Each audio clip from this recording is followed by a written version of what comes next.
फिर नीतीश कुमार तेजस्वी के साथ बनाएंगे बिहार में नई सरकार। क्या नीतीश दिल्ली जाने के बाद अपने बेटे निशांत और तेजस्वी को सौंपेंगे बिहार? बहुत सारे उठ रहे हैं सवाल। इसी बीच एक और चर्चा तेज है कि नीतीश कुमार को ऑफर पर ऑफर मिल रहे हैं और अब तो रोहिणी आचार्य ने भी बड़ा इशारा कर दिया है। और उसके बाद अब ये चर्चाएं तेज हैं कि नीतीश कुमार दिल्ली से आने के बाद बिहार पलटी मार सकते हैं। जो यहाँ देखिए, नीतीश कुमार को सीएम कुर्सी से कितना प्यार है ये बिहार का बच्चा बच्चा जानता है।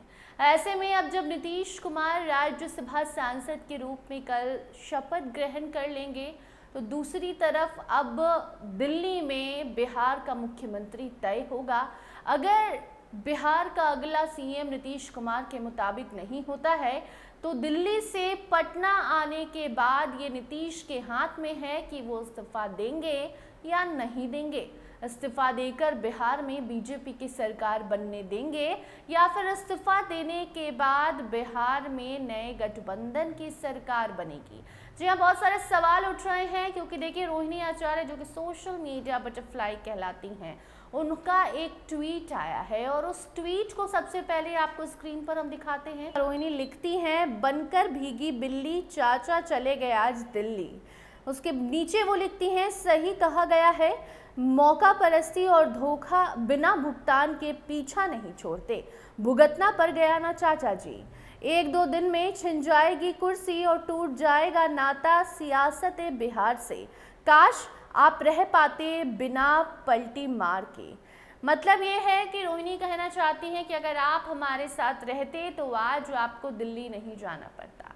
अगर आपको राज्यसभा जाने की इच्छा भी थी तो राज्यसभा आप जाते, लेकिन जदयू को जो डर सता रहा है बिहार में वो हाल नहीं होता। और आखिरी के वो शब्द जहां बिना पलटी मार के अगर आप रहते तो सब कुछ ठीक रहता, बिहार आपके कंट्रोल में रहता, ये कहना बहुत कुछ बयां कर रहा है। देखिए, वैसे भी बिहार की सियासत में चर्चाएं शुरू हो गई हैं कि राजद जो है वो पैनी नज़र नीतीश कुमार पर लगाए बैठी हुई है कि कब मौका मिले और कब हम चौका मारे। खबरें तो ये भी हैं कि ऑफर भी नीतीश कुमार को मिलने लगे हैं और जैसा कि नीतीश कुमार और लालू यादव के रिश्ते हैं, पुरानी दोस्ती है जो कभी दुश्मनी में बदलती है तो फिर दोस्ती में भी बदलती है। और बिहार की राजनीति में लालू और नीतीश के बिना बिहार की राजनीति कोई सोच भी नहीं सकता। ऐसे में अब जब लालू नीतीश का युग खत्म हो रहा है, बीजेपी की पहली बार बिहार में सरकार बन सकती है।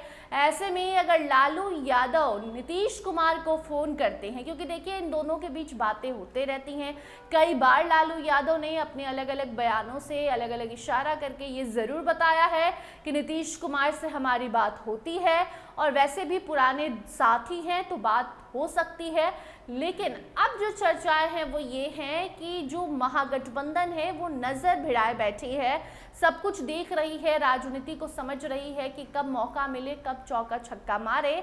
ऐसे में आखिरी फ़ोन कॉल लालू कर सकते हैं क्योंकि अलग अलग तरीके से ऑफर्स दिए जा रहे हैं। अब तो रोहिणी आचार्य ने भी कह दिया है कि अगर आप पलटी नहीं मारते तो आज आपका ये हाल नहीं होता।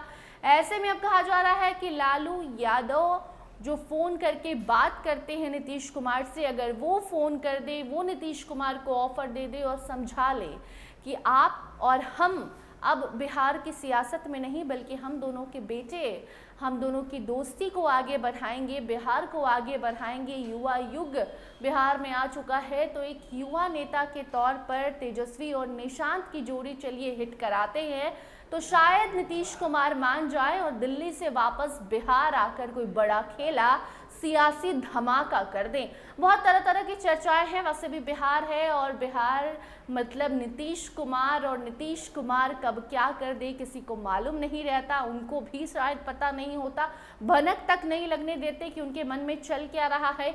ऐसे में दिल्ली में है नीतीश कुमार, अब पटना आएंगे तो देखना दिलचस्प होगा कि लालू का फ़ोन गया नहीं गया, ऑफर जो मिल रहे हैं साइड से नीतीश कुमार ने एक्सेप्ट किया या नहीं किया, दरवाजे जो खुले हुए हैं राजद के उस दरवाजे से नीतीश कुमार को अंदर आना है या फिर उस दरवाज़ा तो छोड़िए बिहार से ही बाहर दिल्ली चले जाना है। बाकी फिलहाल इस खबर में इतना ही। से जुड़ी कोई नई रिपोर्ट जैसे आती है उस अपडेट को आप तक हम जरूर पहुंचाएंगे। देखते रहिए स्टार टीवी बिहार। धन्यवाद।